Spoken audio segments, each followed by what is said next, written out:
What's up everybody and welcome to the Fight Franchise and our previews and predictions for the main card of UFC 296.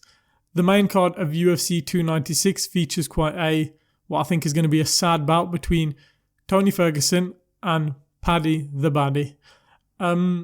This fight, I predicted it a couple of months ago on one of my pay-per-view reviews that they're going to do Tony Ferguson versus Paddy the Baddy. I think I predicted it after Tony lost to Bobby Green. I knew the UFC would do this fight because Tony is now on I believe it's a 7-fight losing streak. It's one of the biggest falls from grace in UFC history. Check out our video on that, the biggest falls from grace in UFC history. Ferguson features on that list for sure. And this fight the UFC has put together to boost the start of Paddy Pimblett on one of the biggest cards in the UFC calendar year. This is a stacked card with a lot of eyes, and it's a big name. Tony Ferguson's a massive name in the MMA community, and Paddy's going to swallow that up and grow his name and grow in the lightweight division. Let's kind of do the tale of the tape because it's quite a sad state of affairs, unfortunately. Obviously, Tony can pull off the upset, but let's look at their records. 26 wins, 9 losses for Ferguson, 20 wins, 3 losses for Pimblett. 5'11", 5'10", same weight.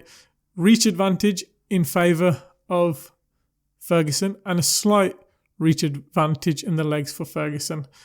The physicality of these two dudes, and we're going to go into training as well for both guys, but the physicality for these two dudes, Tony a couple of years ago when he was in his prime had a lot of kind of strength. He had weird strength. He has wiry strength. You know, like those lanky, skinny guys who are strong. Similar to, like, for example, how Deontay Wilder has power in boxing. It doesn't make sense, but he has it. Ferguson had that. Ever since his loss to Gaethje and age, he hasn't got that. Charles Oliveira, Beneil Dariush, Bobby Green, you know, Chandler even in the first round, they've all outmuscled him and all dominated him on the ground. When it comes to the grappling sense, Ferguson doesn't have the strength he used to have. You know, he's lost probably a bit of muscle mass with age and he's lost a bit of that strength that he once had, especially being finished a couple of times now. I think he's regressing now as a physical person. Paddy, on the other hand, we haven't seen much of him, but the one thing you can say, and don't mean this in any disrespectful way, he's got fat boy strength. You know, we see him outside of the octagon when he ain't competing. The guy gets up to like 205, 10 pounds. He gets massive. Obviously, he shreds down and leans for the fight, which is brilliant. He always makes weight, which is good. He's professional in that sense. But when he's not fighting, he gets big. And when he gets big, that doesn't mean he loses that kind of strength. When he shreds back down, he still has that power and that strength, which is bad news for Ferguson because in any kind of grappling exchanges, if Oliveira's kind of out grappling you and he's got like wiry strength, Paddy's got fat boy strength where he's a bit bigger, that's not good news for Ferguson. What also doesn't help Ferguson, his training regime recently with David Goggins is absurd.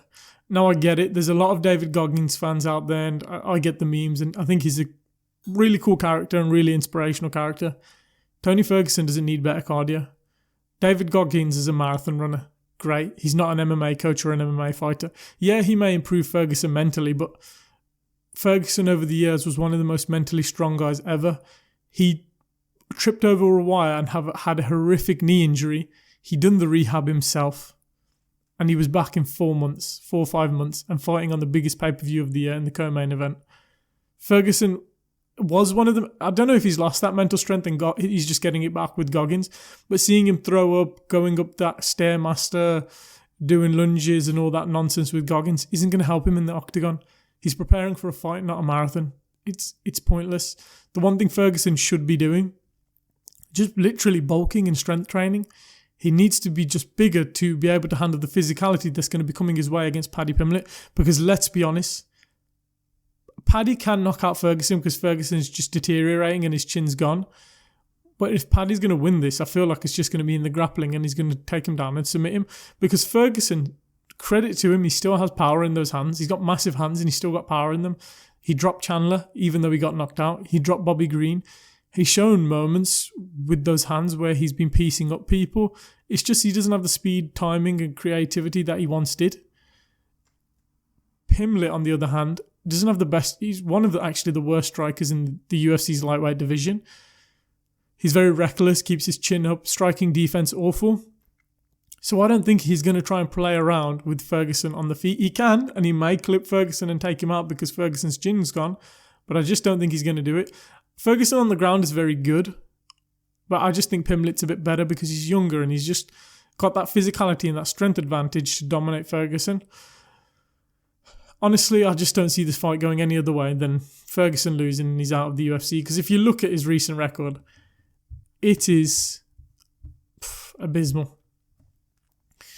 Lost to Justin Gaethje in one of the most brutal beatdowns in UFC history. Dominated by Charles Oliveira, where he got his arm snapped in an armbar. Beneil Dariush dominated and he got his leg destroyed in a submission. Michael Chandler scored one of the most brutal KOs in MMA history against him. Lost by a submission against Nate Diaz, where he did look a bit better, but still lost and got tapped out and pieced up by Diaz. And then just recently got arm triangled by Bobby Green. If he loses this, it's 7 losses in a row, and I think he ties BJ Penn for the most losses any fighter's ever had in a row. I think this goes only one way. Paddy Pimlet is going to win by submission, and Tony Ferguson is going to be kicked out the UFC after this loss. I hate to break it to you guys, but it's just what's going to happen. If Tony Ferguson pulls off the miracle, it might be one of the greatest moments of the year.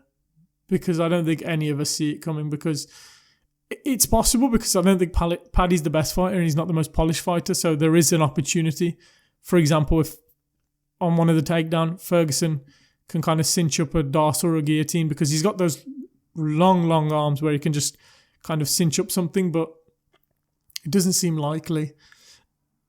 The UFC has fed Ferguson to Paddy to build Paddy's star, because the UFC knows Paddy's, if they can get him to that world title, they've not got the next Conor McGregor, but they're getting something as close as possibly they can get, because the UFC is high on him. The UFC knows he's a future star. The UFC knows he talks trash. The UFC knows he's got a huge fan base. He sells tickets. He sells pay-per-views. He bolsters pay-per-views when he's in the co-main event or on the card. He's just a draw, and he's a big UK draw as well, so they know if they need to ever do a fight night in London next, they've got a guy who can headline. I just think this is now why he's been fed Tony Ferguson to build his star off the back of Tony Ferguson's declining star. It's kind of a lose-lose for Paddy. You win, you beat a guy who's 6 losses in a row and over the hill.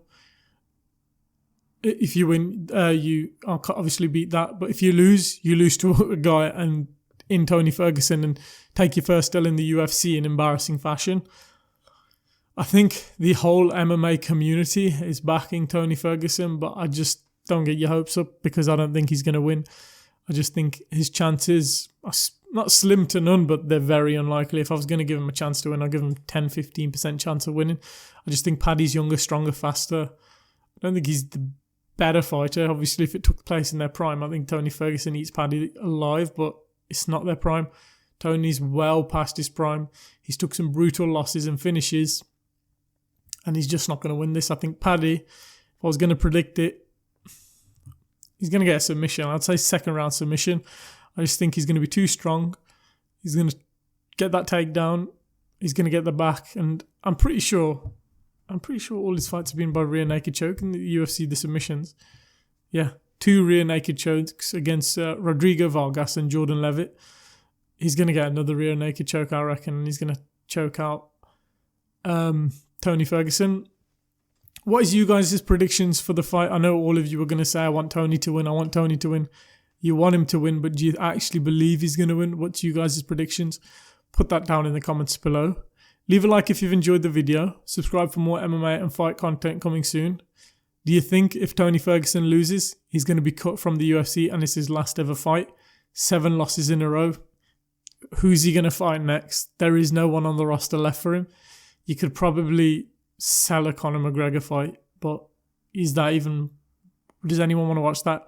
If Conor beats Tony, nothing's going to gain from it. I think Conor's going to fight Chandler because it's his best chance of getting that belt back. But other than that, yeah, second round, Paddy Pimblett submission. We hope you enjoyed the video. Leave a like, comment and subscribe, and we'll catch you in the next one.